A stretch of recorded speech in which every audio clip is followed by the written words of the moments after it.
atau etimologis, tafsir al-ilmi berasal dari dua kata, yaitu al-tafsir dan al-ilmi. Menurut Al-Bustani, Fuad Ifram 1986, dinisbatkan kepada kata ilmu yang berarti ilmiah atau bersifat ilmiah.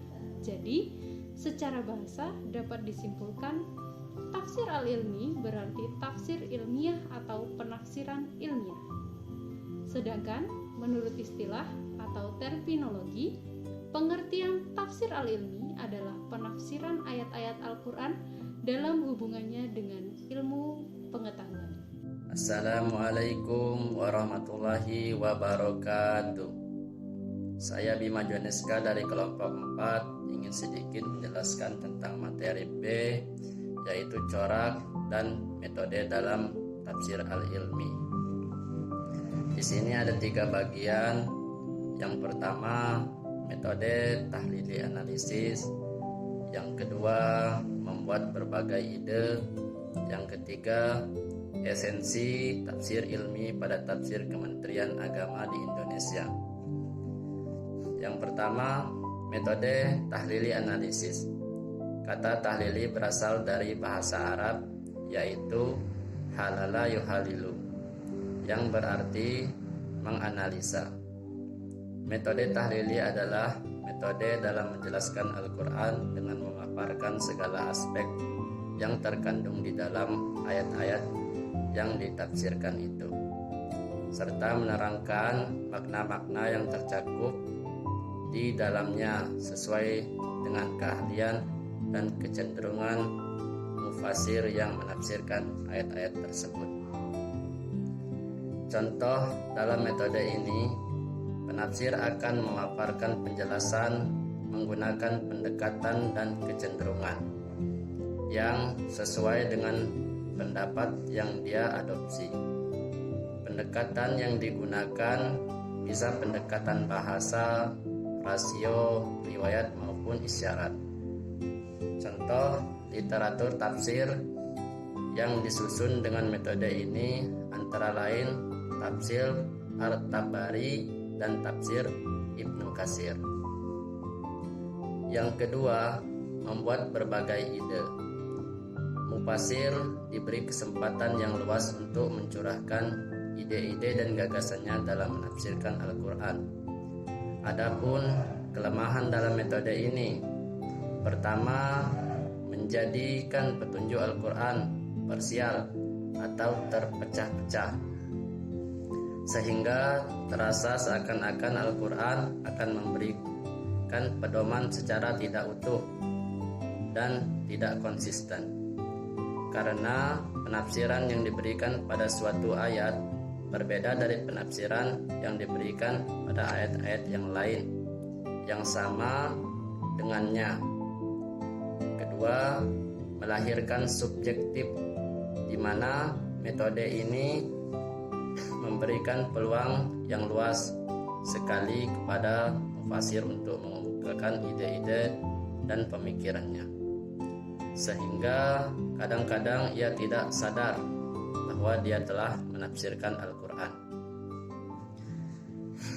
secara subjektif, dan tidak mustahil pula di antara mereka yang menafsirkan Al-Quran sesuai dengan kemauan hawa nafsunya tanpa mengindahkan kaidah-kaidah yang berlaku.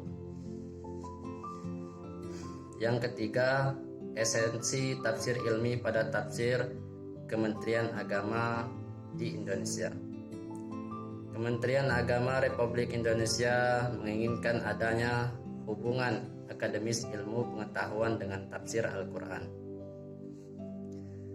Kesan utama yang ingin disampaikan dalam pandangan ini adalah bahwa tafsir itu kesan merupakan isyarat-isyarat Allah yang memberikan petunjuk-petunjuk tentang kekuasaannya dalam alam raya, dalam rangka menjaga mukjizat ilmiah. Itulah Kementerian Agama yang merasa penting untuk membuat sebuah karya tafsir ilmi dengan melakukan penelitian, eksperimen, tanpa henti sehingga ayat-ayat Al-Quran yang menunjukkan bukti-bukti ilmiah di dalam Al-Quran dapat dijelaskan secara empiris dan terbukti kebenarannya. Selanjutnya, tafsir ilmiah ini merupakan upaya untuk mengemukakan pemahaman terhadap arti ayat-ayat Al-Quran yang ditinjau validitasnya dari ilmu pengetahuan yang bisa disaksikan kebenarannya oleh manusia. Tim penyusun tafsir ilmi 2011.